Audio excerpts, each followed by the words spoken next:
how did I become CEO from being a customer?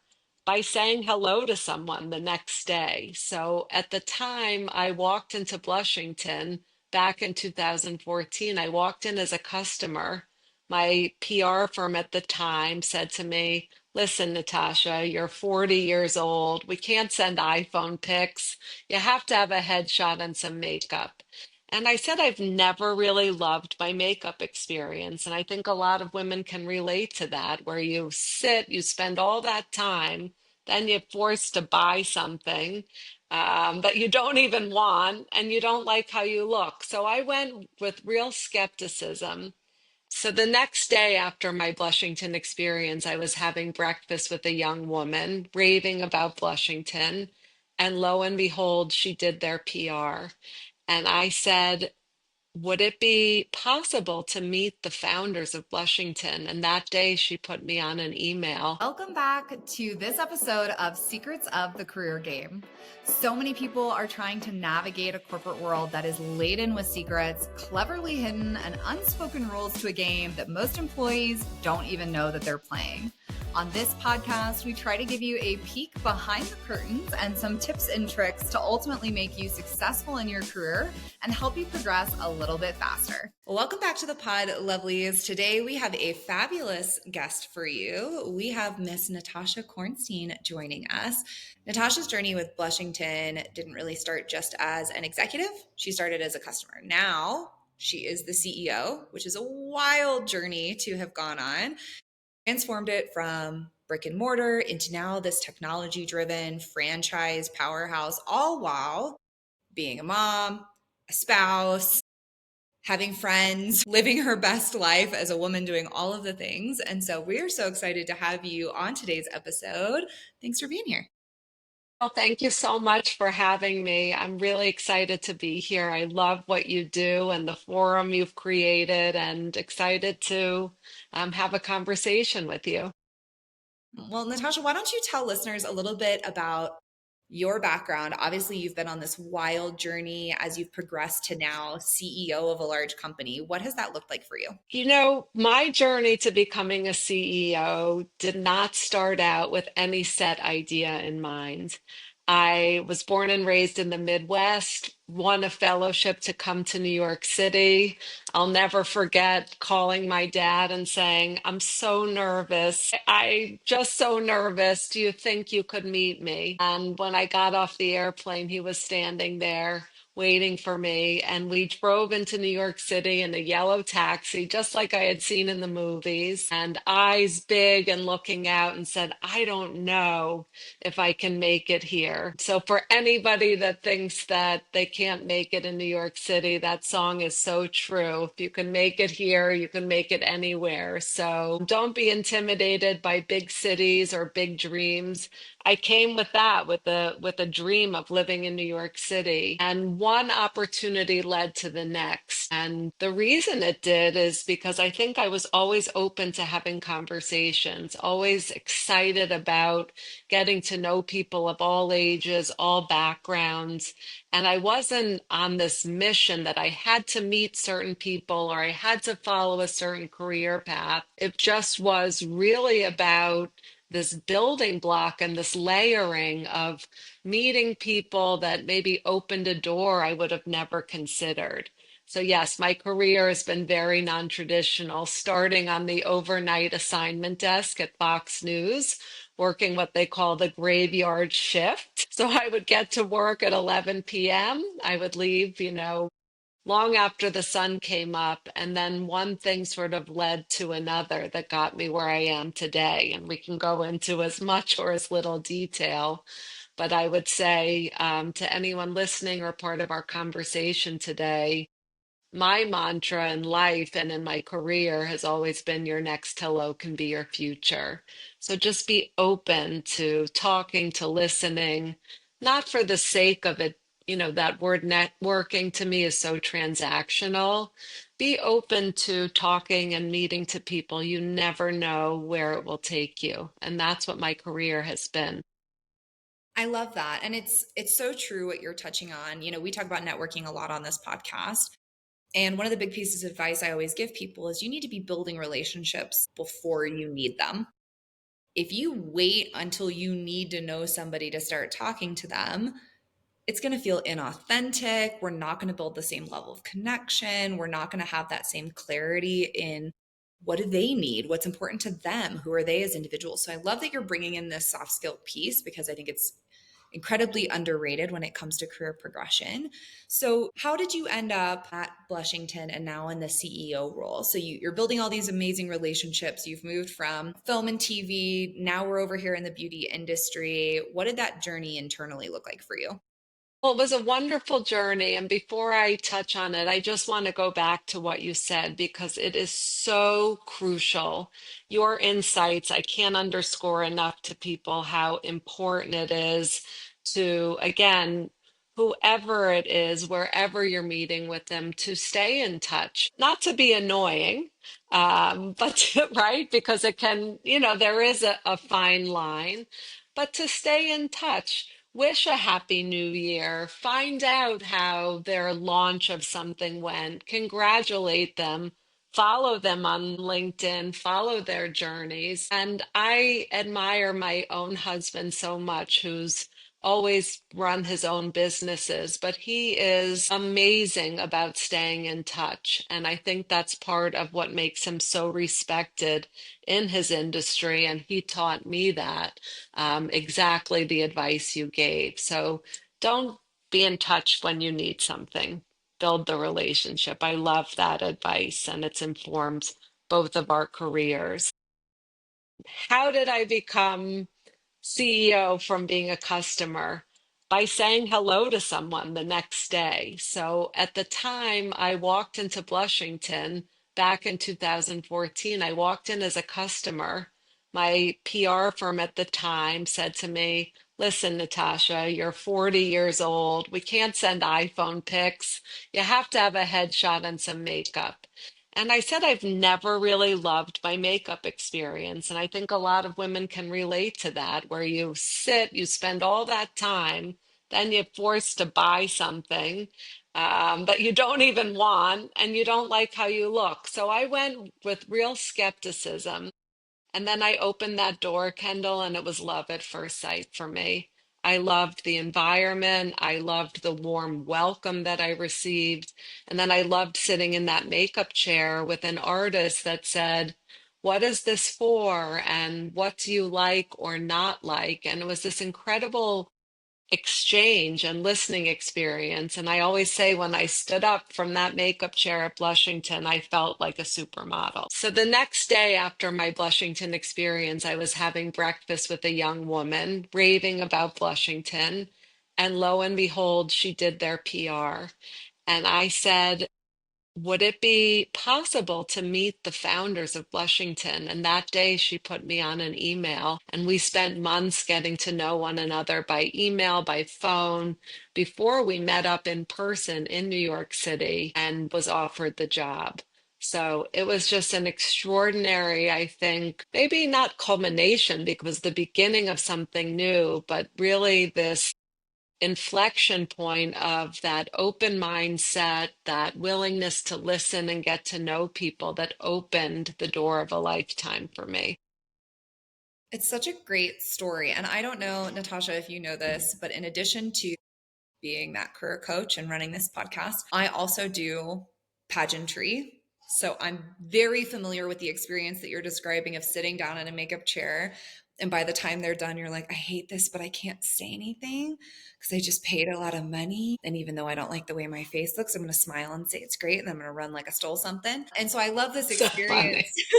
I love this experience that you're describing, though, of asking the questions, feeling beautiful when you leave, getting that education for them of what are you looking for, and then that education in return of what are they doing and how does that, translate to what's happening on your face. And so I think the concept is so great, right? As somebody who uses services like that a fair amount. In fact, I have an event later this evening that I'll have to get ready for. And so it's so great to hear that you started as a customer with this like warm, positive experience and you just Yes. knew this is going to be it. So, Had you done any work at all in the beauty industry prior to this point, or you get brought in as this professional CEO, and then this is kind of a dual introduction into both the beauty industry for you at the same time that you're stepping into the CEO role? It was a duel for me. I had never worked in the beauty industry, and I had been the global head of communications, but I had not been in the CEO seat before. So yes, this was a dual entree for me. And the way that I prepare, and this is really for anything in my both my personal life and my business life, I'm an avid reader.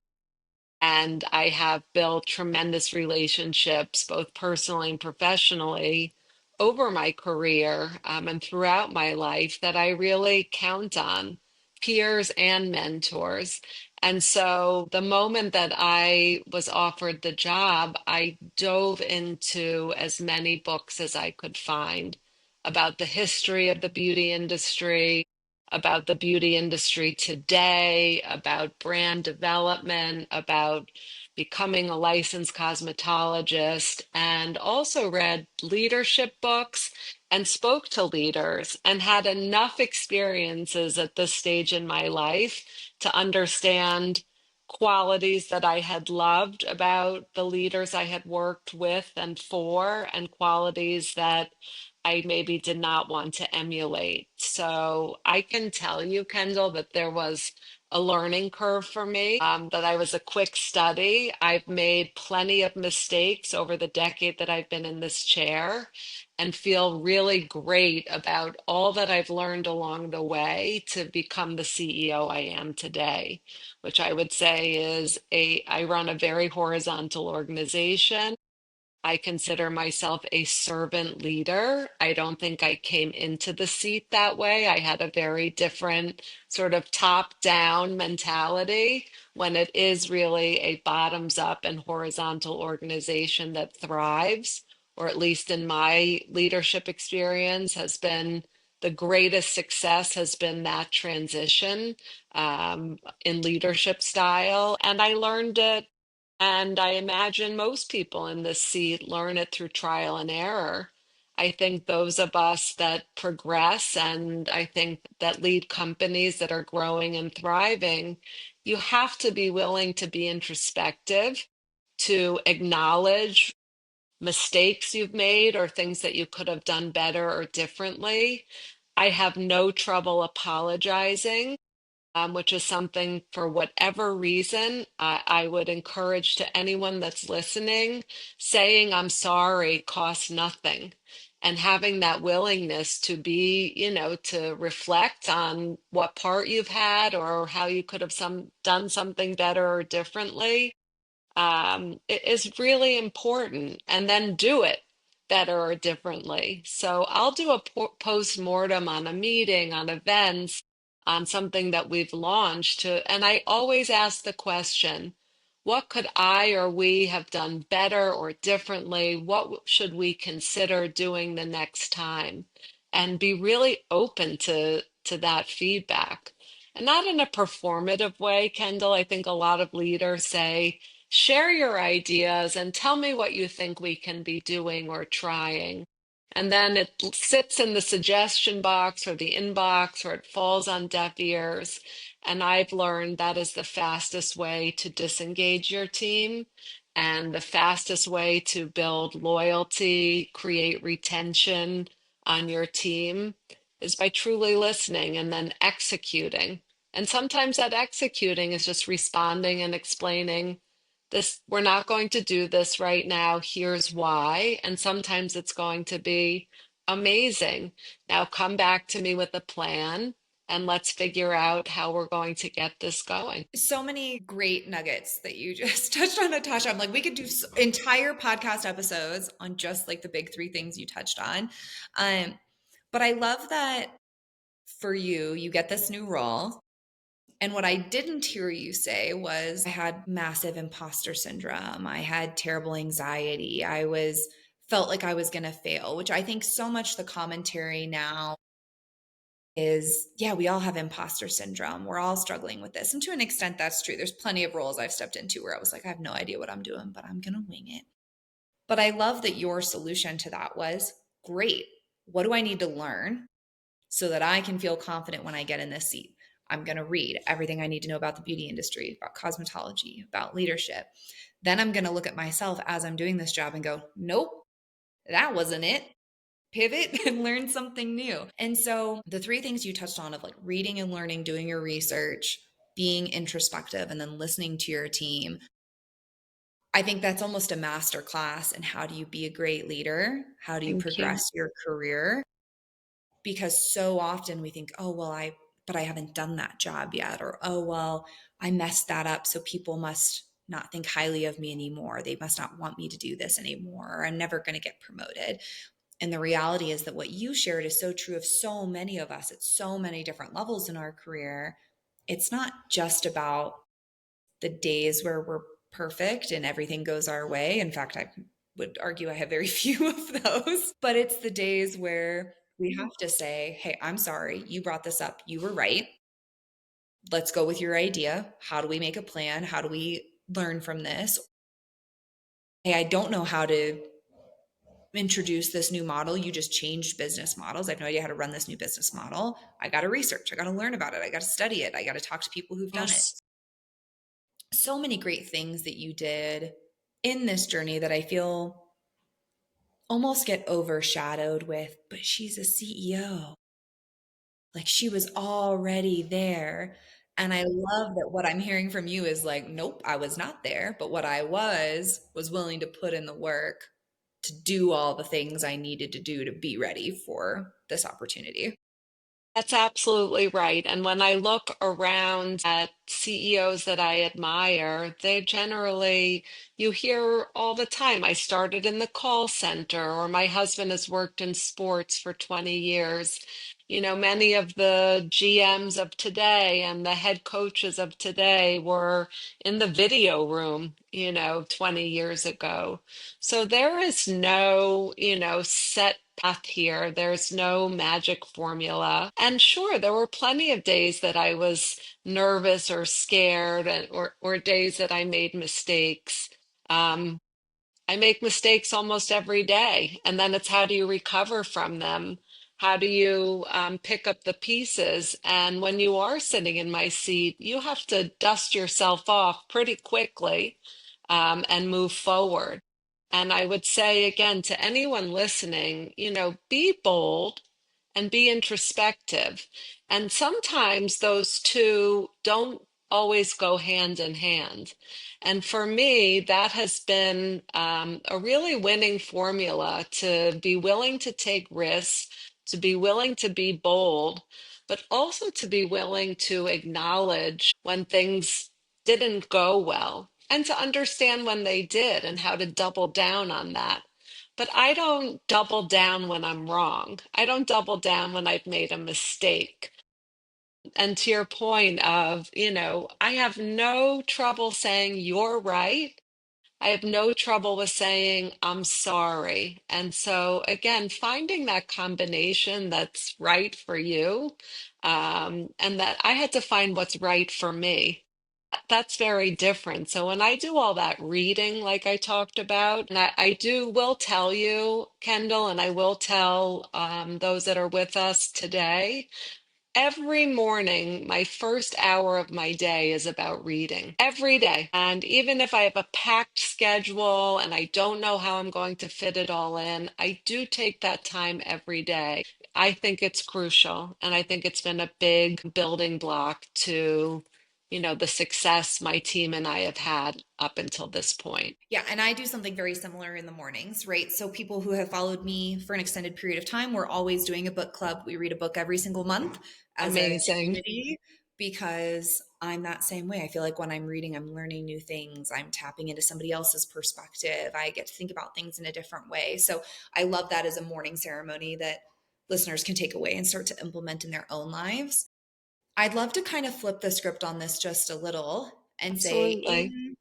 in the opposite way. When someone who works for you is in a new position, is making mistakes, is learning a new space, as their leader, what do you look for from where you would say, yes, you're learning a new area. Yes, you're making some mistakes, but you're doing it in a way where I still feel confident in your abilities. I still feel like you're the right person for this position. If we flip this script a little bit, how do you coach up your team? What do you look for from them where you would say, I love the way this person is leaning into this new space, as opposed to feeling like this person's kind of missing the mark and I need them to correct. What does that positive engagement in a learning period look like for you? Well, I think there are a couple components to this. I think I do ascribe to hire slowly, fire fast. So I will say that there are situations where I think that you can be coached up. And I think that there is, a time where I want to make that investment, or I ask my business partners to make that investment. So you have to, I think the first decision that I look at is, am I going to work with this person, coach this excuse me, am I going to coach this person? Was it the right choice for us in the right role? So I think that's probably the first thing I look at. And then when it comes to making that decision that I think it's the right fit for all of us and for the organization, it's about very private coaching. So it's about scheduling time to sit down together and have it be a conversation and not have it be a lecture or one-sided conversation. I do find that most people maybe aren't as open to feedback. So there is a reflexive defensiveness when it comes to coaching. So I try very hard to lead by example and always be showing my team that I'm willing to say I was wrong, that I'm willing to say I need help, or can you explain that to me so that when it comes time to the coaching conversations, it can hopefully be a little more disarming. So that is typically my approach, is to really talk about, I've been in your shoes, which is a very real thing to say. Again, it didn't start in the CEO seat. So I try to really make it relatable and then have the conversation. And sometimes it's the compliment sandwich of compliment, coach, compliment. Sometimes we get right to it. It depends. But the first thing that I work on in terms of coaching with anybody that is staying in the organization is working on having that open mindset, being in a place to be able to listen and act upon the feedback that's actionable, come to a consensus about seeing what it is that I might be seeing and saying. Because if you just lecture and sit down with someone, they tend to be defensive and walk away saying whatever, or can you believe she said that? And we've all done that, right? We've all been there where we're like, whatever, or I can do it better. What is she talking about? So I really try to bring a style where it's about consensus building in coaching and having it be productive. And again, I got here, Kendall, after definitely having had a number of meetings early on, when I took the seat of like, this is how it's going to be and do it, or, it's not going to work. That's a lose lose. Yeah. And there's two things that you said I want to echo back to you that I think are so great. One is hire slow, fire fast. I think, especially as women in leadership roles, we have a tendency to want to almost baby certain people in our organization, right? I work with female leaders all the time. We're like, well, I have this one underperformer, but like I just don't give them as much anymore. And I'm spending a lot of time with them. And I feel oftentimes we wait too long to really take decisive action. And Barbara Cochran did an interview. She got a lot of heat for it at the time, where she said, like, I love firing people. I have firing Fridays because one bad apple in my group of apples is going to poison the lot. And she wasn't wrong. Delivery could have been better, but it wasn't Right. wrong. Of, if you see that trend and someone's not open and receptive to feedback, someone's not the right culture fit to be consensus driven, to be coachable, then taking that action is really important. And the second is, we need to be receptive to feedback, right? I've received some pretty terrible feedback over the course of my career. I'm sure you have as well. Yes. And so sometimes receiving feedback is less about the words that are said and more about the spirit of what your boss is trying to communicate to you, right? There will be times where you disagree, but if your boss comes to you and says, hey, you need to work on your communication, there's probably a kernel of truth in that that we can take and work on and invest in and be open to, even if maybe the example they give is something that we don't necessarily agree with. And so I think both of those pieces that you touched on are so critical for those who are listening who want to build and grow their careers is you Yes. have to be coachable, you have to be open-minded, and you have to be willing as you become a leader to realize when somebody isn't and kind of let them go find a different opportunity that might be a better fit while you grow your business. So I love both of those points. I want to put that back in context of your business a little bit. You guys have recently changed your business model. Yes. Right? So you came in, you went into a brick and mortar in New York, you sat down in a chair. Susie was fabulous and did your makeup, and you walked out feeling like a star. You become CEO, and now we've introduced an entirely new business model. So can you kind of talk me through what your new business model is, what led you to really deciding that you were going to make this pivot towards something new, and then what that is looking like currently? Blushington was fully focused on makeup applications. And towards 2020, we made the realization after looking at an acquisition of an 8-door blowout bar that this was a no-brainer as a next step for evolving Blushington. Our customers were clamoring for blowouts. And from a personnel standpoint, our licensed cosmetologists had the capability to do blowouts and makeup. So great business decision and utilization of personnel. Then the pandemic hit. And we closed our doors, I'll never forget it, on March 13th, 2020, with a note to all our customers. We were ordering disposable brush sets and hospital grade cleaning. I woke up on March 15th and realized that our business would never be the same, that we were in crisis mode. I quickly reached out to all of my competitors in the space and to others in adjacent industries like fitness, all brick and mortar, and brought everyone together and said, let's figure this out together. Brought in experts on crisis communications, real estate, how to access PPP funds. This is a conversation we could have for another day. But I will note to your listeners, befriend competitors. There's room for more than one brand or one concept, and you can learn from each other. But I fast forward from that moment where we all helped one another to say, I knew very quickly that we would not survive just makeup, brick and mortar. And how were we going to take this decade of building this extraordinary business, this award-winning brand that was beloved and written up in the New York Times, Vogue, Allure, that had shepherded so many artists to build great careers? Where were we going next? And that is when I came upon franchising. And I said, let's use this time during the pandemic to reorganize ourselves as a franchise concept. So we took the amazing foundation of Blushington and we evolved the business model to become a franchisor that's now offering these most in-demand beauty services under one roof. So not only are we offering our signature makeup applications, we're also offering blowouts and skincare.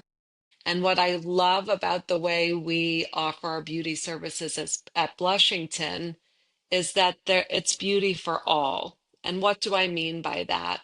You can walk into any Blushington location, and whether you are young or have more mature skin, whether you have light skin or darker skin, whether you have straight hair or textured hair, we are focused on being a destination for all. That's through our training, that's through the inventory we carry. That is core to our mission at Blushington.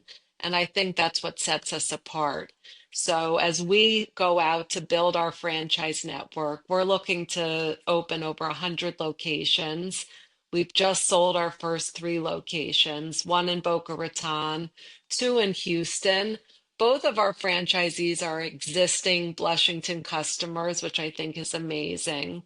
and just looking for owners and women out there that share our values of inclusivity and excellence, maybe have wanted to own their business but haven't even considered franchising, which has been so male dominated since really the concept was created. So if you're a woman out there that wants to be their own boss, that's thinking about making a career change or a leap, I wouldn't have considered this before COVID.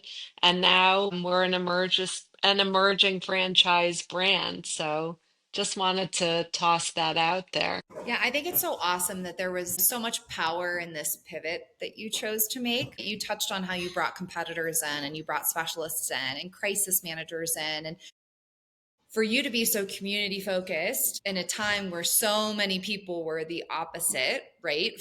For a myriad of reasons, you're so right that there's so much space for competition, right? Some of my closest friends are career coaches in different spaces because I've been lucky enough to make these relationships and we can empathize with each other. We can understand what's happening and we're able to consult on things we don't know, right? The same way that CEOs go in network, no matter your role, you are not in competition with the people around you. You should be using that network to help think through this problem solving. So I love that you touched on that.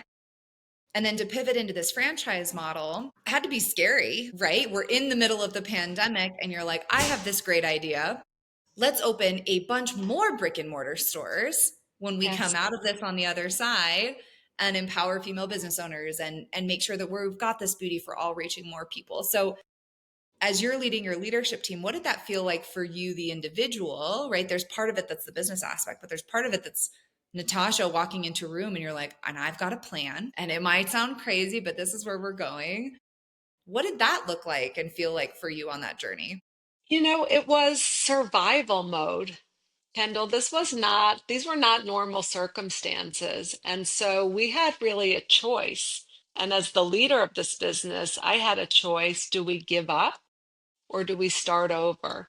And I chose start over. And when I looked out at the paths to start over, this was the path that made the most sense to us, to me, to our investors. And it took preparation. It wasn't like I woke up and said, okay, now we're going to become a franchisor.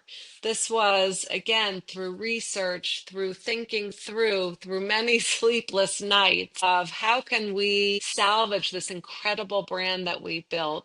How can we create opportunity for these extraordinary licensed cosmetologists and build careers? And I looked at the franchising model and I said, here's an opportunity to, in essence, recreate and accelerate the growth of Blushington and meet all of these things that we want to accomplish and realize that we have the building blocks in place. We have this beautiful brand. We have the training. We have all of the supplier relationships. We have the expertise and experience of building brick and mortar locations. We've made the mistakes, and some of them were expensive mistakes. But now here we have this opportunity to say, we have perfected this brand, and I felt confident that we have perfected Blushington to a point where we were in a position to go out and sell franchises and sell this opportunity to join the Blushington family as a franchisor. But yes, it was an unknown. It was scary in the beginning. We had to really find our way and find our people. I will tell you that every resource, we interviewed over a dozen people. Our partner to build our franchise model, we ultimately worked with a company called iFranchise. Best decision I've ever made. I would say went out to find the very best franchise attorney in the country. I found him, Will Woods at Baker McKenzie. Best decision I could have made. On the marketing side, had some trial and error. So I can say we're with an amazing group of professionals now. But also, don't be afraid, I would say. That's where I talked about be bold and be introspective. We were very bold, but we learned, we were methodical, and when it didn't work, we made the changes and now we're super prepared. and excited to speak with candidates and to get open. We're getting open in Boca, Florida. We're getting open in Houston, Texas. And I can't wait to see what's next. I love it. Normally, at the end of an episode, I'll ask, what advice do you have for somebody who maybe wants to pivot or do something new? But I feel like you just said it. You're like, be bold, be introspective if it doesn't work, pivot. I love it. I have to ask though, since you are an avid reader, did you read the E Myth during this transition into franchise? I did not, but I will write Okay. it down, and I actually will write it down right now and put the order in. It's so funny because when I was starting my business, one of my good friends who runs a similar business model was like, you have to read the E Myth. And it's really a franchise book that Amazing. talks about repeatable, scalable processes and, uses McDonald's as kind of the original foundation of you can only make a burger Wow. one way, then it's going to taste the same everywhere you go. And so I was curious, given that you're such an avid reader, I was like, maybe this needs to be on her book I list. missed a great one, so I'm happy that you put it on our list, and I will get it into our library. We've always had a lending library at Blushington, not to get off topic, but we've had a lending library for our team. And this past week, we debuted our lending library at Blushington for customers and found an amazing partner, Zibby Owens, and made this plan that we will open a lending library in every Blushington that we open. That That's this so is something great. that's scalable. It's not a burger, it's a book. But we'll take it. It's a book to go with our beauty, but I appreciate that recommendation. And when we get off, I'm ordering it. That's awesome. Well, if people are listening to this and Natasha, they were inspired by you, they want to learn more about Blushington either as a potential client or as a potential franchise owner, where should they go? Where should we send them? You can find me and Blushington very easily at blushington.com. You can learn more about franchising. You can also see us on Instagram at Blushington. We have somebody that's looking at our direct messages, our DMs every day. And so that's a great way to get in touch with us. And you can also shoot me an email. My email is natasha at blushington.com. And I really try to answer every single email I get. That's awesome. We will definitely link all of those in the show notes below. But Natasha, thank you so much for coming on the episode. It was so great hearing about your journey, your trial and error, the ways you invest in yourself. And I so appreciate you taking the time. Kendall, thank you for having me and giving me the opportunity. You have amazing guests, an incredible career yourself, so I really appreciate that you gave me the opportunity. Appreciate it. Well, if you like today's episode, make sure you leave us 5 stars. If you have any questions for Natasha or myself, put them in the comments below. Otherwise, we are signing off and we will see you guys next week for another great episode.